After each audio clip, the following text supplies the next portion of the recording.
You may have noticed there are a lot of changes happening at the Portland airport right now, putting this construction between you and the boarding gate. And that means that we're going to be changing pathways and directions for travelers. Kama Simons is the spokesperson for PDX. She says there's one more thing you need to check before getting in the TSA line. So it is critical that you look at your boarding pass and you see if it says BC or DE, and then use the corresponding checkpoint so that you get to the right place and you don't have to go through security twice. Travelers used to have their choice of checkpoints. Now, if you get in the wrong line, it could be a huge time waster and make you late.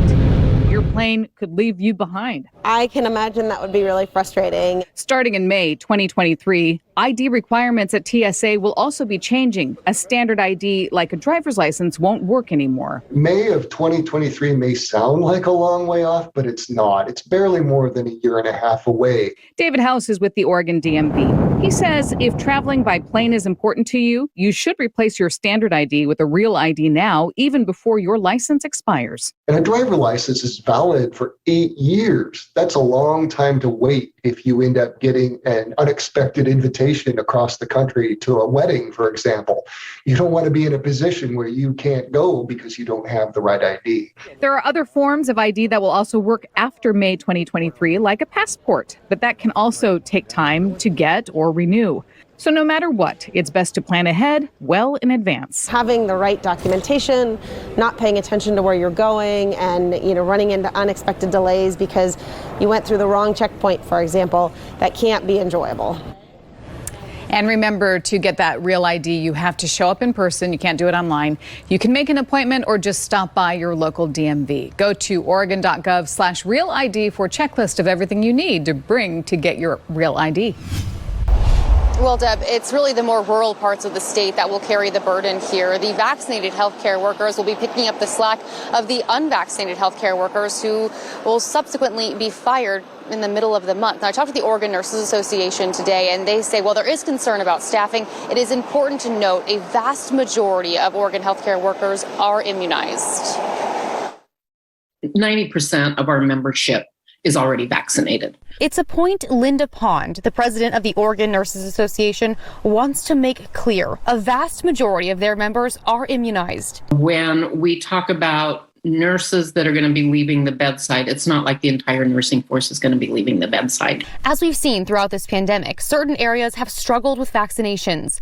Those areas will also likely be hit hardest when the vaccine mandate for healthcare workers officially goes into effect. Who, come October 19th, is going to be feeling this the greatest? Southern Oregon, without a doubt.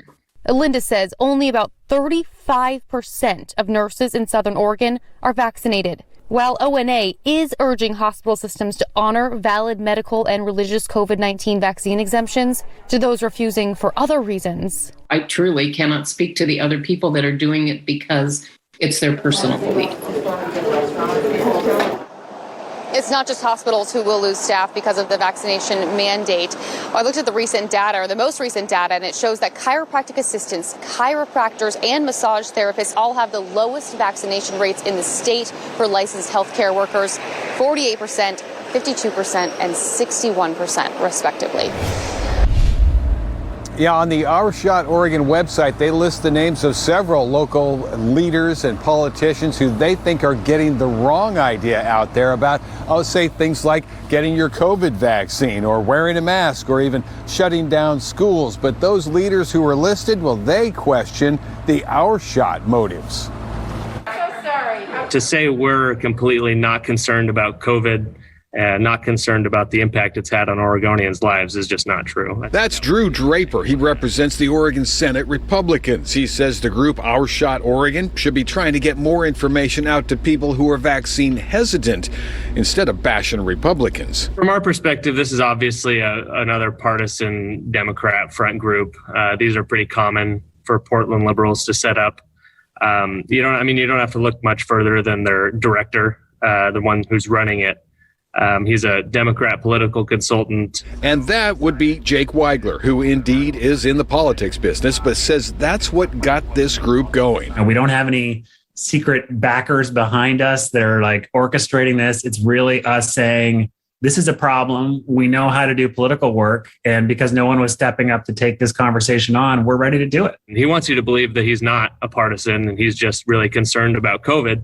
But what he's really doing is just simply laundering Democrat talking points through this new dark money group he set up. And you feel comfortable saying that, a new dark money group?